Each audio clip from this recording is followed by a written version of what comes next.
स्प्लिस्ट villa एक नकली show है, झूठा शो है। कहने को तो कहते हैं डेटिंग शो है, लव शो है। यहाँ पर लोग प्यार ढूंढने आते हैं, जबकि यहाँ पर उल्टा होता है। यहाँ पर लोग नेम फेम के लिए आते हैं, एक शो करने के लिए आते हैं, ताकि आगे के लिए चार रास्ते और खुल जाएं। यहाँ से कोई जन्मों जन्मों का प्यार या शादी का रिश्ता या कोई ज़िंदगी भर रहने वाले रिश्ते निकल के कभी नहीं जाते हैं। यहाँ पर उल्टा ये होता है, बाहर से प्लानिंग करके आए होते हैं आधे से ज़्यादा लोग तो, और कपल कपल सिर्फ ड्रामे के लिए खेलते हैं और सब नकली होता है। भारत के जेनजी लोगों को, युवा लोगों को स्प्लिस्ट विला क्या मैसेज दे रहा है? मैसेज ये दे रहा है कि आप जो हम यहाँ करवा रहे हैं ये सब नौटंकी है, झूठा है, तो आप भी अपनी ज़िंदगी में ऐसे कर सकते हो। किसी भी लड़के के साथ खिलवाड़ कर सकते हो, किसी भी लड़के के साथ लड़की खिलवाड़ कर सकती है। एक आए, दो आए, तीन जाए, बस आप यही सीखो, गंद आपको सीखना है। उदाहरण के तौर पे ये ले लो ना, योगेश रावत जो इस गंदगी की जड़ है, मेन मुख्य किरदार है, उसने रूरू के साथ मिलकर एक प्लानिंग रची, एक साजिश रची कि रूरू, एक तो पहले वो नकली बॉयफ्रेंड गर्लफ्रेंड बने, जबकि थे भी नहीं असल में, ठीक है। वो वीडियो बाकायदा शूट करा गया था इसीलिए कि रूरू वाइल्ड कार्ड आएगी और वो वीडियो चलाया जाएगा, ठीक है। दोनों ने मिलकर प्लानिंग करी कि मैं जाऊंगा, पहले एक कनेक्शन बना लूंगा ऐसे ही, और उसके बाद में तुम वाइल्ड कार्ड आ जाना, और फिर हम कनेक्शन बनाएंगे, आगे खेलेंगे, और ट्राई हो जाएगा और कंट्रोवर्सी हो जाएगी और मुझे बिग बॉस मिल जाएगा, मुझे बिग बॉस में जाना है। रूरू और योगेश की यही प्लानिंग थी, और उस प्लानिंग में वो सक्सेस भी हुए। वो झूठ बोल के आया कि बाहर उसकी गर्लफ्रेंड थी, ब्रेकअप हो गया, मैं आ गया, मेकर्स को बोल के आया रूरू आए तो बुला लेना, और रूरू ने पहले भी स्प्लिट विला किया, उसने कांटेक्ट किया और वो अंदर आ गई। योगेश उससे पहले आके आकांक्षा के साथ एक कनेक्शन बनाता है, लेकिन वो इतना सच्चा बना लेता है कि सारी चीज़ें दिखने लग जाती हैं। आकांक्षा को रूरू तारा और अक्कू तारा, क्योंकि उसको रूरू तारा के सपने दिखाता है, इसको अक्कू तारा के सपने दिखाता है। उसको भी उसने पहाड़ों में घुमा के वीडियो शूट किया और इसने भी इसको पहाड़ों के सपने दिखा दिए। तो यानी अभी तक सारा झूठ चल रहा है।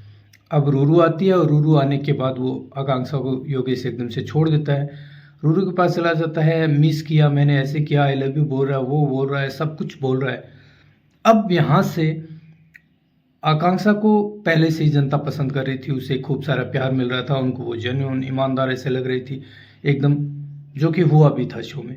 और भारा की योगेश ने देखा, यार रूरू और मेरा तो सिस्टम थोड़ा सा गड़बड़ा गया, प्लानिंग तो सेट हो गई, शो तक भी चला गया, फिनाले भी खेल लिया, शो हार भी गया, कंट्रोवर्सी भी जन्म दे दी, लेकिन प्यार तो आकांक्षा को मिल रहा है, नेम फेम तो आकांक्षा को मिल रहा है, सारी ऑडियंस तो आकांक्षा की तरफ चली गई, 2.5 मिलियन भी हो गए उसके, मेरा तो क्या हो गया, बेड़ा गर्क हो गया।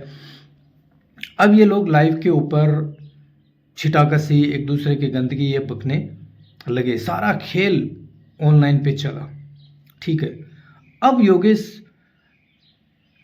इससे कांटेक्ट करता है आकांक्षा से, आकांक्षा शुभम भी के घर में मिलता है, जहाँ पर सुजैन एंड ये सब होते हैं, सारे के सारे होते हैं, और वहाँ पे वो कहता है, बताता है कि मैं तुझे लाइक करता हूँ, जो कि शो में इसने बाद में बोला फिनाले में कि आई लाइक यू आकांक्षा, मैं आकांक्षा को पसंद करता हूँ। उससे पहले बाहर ये रूरू से ब्रेकअप कर चुका होता है, रूरू ने इसके कुछ जो वॉइस क्लिप होते हैं वो सोशल मीडिया पे चला रखे होते हैं, बहुत सारी होते हैं, और ये आकांक्षा के साथ आके यहाँ बोलता है, रूरू मुझे ये मैसेज देखो, रूरू मुझे थ्रेटन कर रही है, रूरू कह रही है तेरे सर से लेकर नाखून तक तुझे बर्बाद कर दूंगी, तुझे मेरे भाइयों के घर पे, माँ पापा के, मेरे पैर छूने पड़ेंगे, पैरों में गिड़गिड़ा के माफ़ी मांगनी पड़ेगी, मैं तुझे बर्बाद कर दूँगी, ये कर दूँगी, अब मैं मरने की सोच रहा हूँ, मुझे सुसाइडल थॉट आ रहे हैं, बस मैं अब मर ही जाऊँगा, तू बचा ले मुझे, मैं तुझसे मिलने आ रहा हूँ।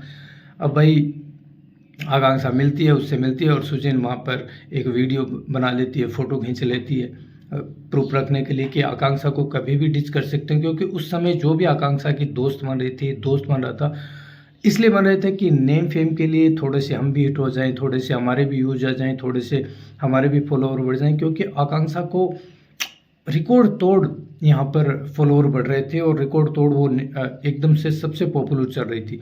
शो जाना ही आकांक्षा चौधरी के नाम से गया, शो में लाइमलाइट ही आकांक्षा चौधरी को मिली, शो में सारी चीज़ें ही आकांक्षा चौधरी के इर्द गिर्द हुई, बाकी तो सब टपोरी बन के रह गई। कौन जीता लोगों को ये भी याद नहीं है। लेकिन अब हर चीज़ में योगेश रावत की प्लानिंग हिट हो गई, उसने एक प्लानिंग रचा, रूरू के साथ आया, ट्रायो बनाया, उसने कंट्रोवर्सी मैसी बहुत भयंकर वाली कंट्रोवर्सी छेड़ दी बाजार में और छिड़ी भी। उसको बिग बॉस जाना था, रूरू को बिग बॉस जाना था और बिग बॉस के सपने भी देखे गए। अब इसमें पिसा कौन? इसमें पिसा आकांक्षा। तो अब ये देख लो, इन सब तीनों के उदाहरण देख लो भाई आप लोग कि स्प्लिट विला क्या शो है? डेटिंग शो है? लव शो है? नहीं। शो बनाने वाले अपना एक बिजनेस बना रहे हैं, अपना धंधा पीट रहे हैं, उनको खिलवाड़ करना है। हर साल वो खिलवाड़ करते हैं 15-16 लोगों को बुला के। इस बार भी उन्होंने बढ़िया सा खिलवाड़ करा। उन्हें कोई भी मतलब नहीं है किसकी बेइज्जती हो रही है, किसकी इज्जत हो रही है। वहाँ शो में बहुत सारी चीज़ें तो फिक्स होती हैं कि कौन कब तक रहेगा, कौन कब निकलेगा, कौन कितने टास्क खेलेगा, कौन कितना फिनाले में जाएगा और कौन जीतेगा। सारी चीज़ें सब सेटिंग के हिसाब से चलती हैं, शो बनाने वालों के हिसाब से चलती है। शो उन्हीं का है, उनको सिर्फ धंधा पीटना है। जितना कंट्रोवर्शियल शो बनेगा, जितनी कंट्रोवर्सी होंगी, उतने ही उनके व्यूज आएंगे और उतने ही उनके धंधा बनेगा। तो सिर्फ स्प्लिट विला एक धंधा है। इस धंधे के माध्यम से जो भी 10-12 लोग आते हैं, 15 लोग आते हैं, उनका भी कुछ धंधा निकल पड़ता है, 4 काम एक्स्ट्रा मिल जाते हैं, उनको एक शो मिल जाता है, प्लेटफॉर्म मिल जाता है। लेकिन अगर हम ये बात करें कि ये एक डेटिंग शो है, लव शो है, यहाँ से जन्मों जन्मों के रिश्ते बन के निकलते हैं, तो ये सिर्फ झूठ है। ये समाज और संस्कृति और सभ्यता को की भी बेड़ा गर्क करे। और साथ में मैं तो कहता हूँ सरकार को एक्शन लेना चाहिए ऐसे शोज पे, ऐसी गंदगी पे जो बाहर आके लाइव पे इन लोगों ने जो फैलाया।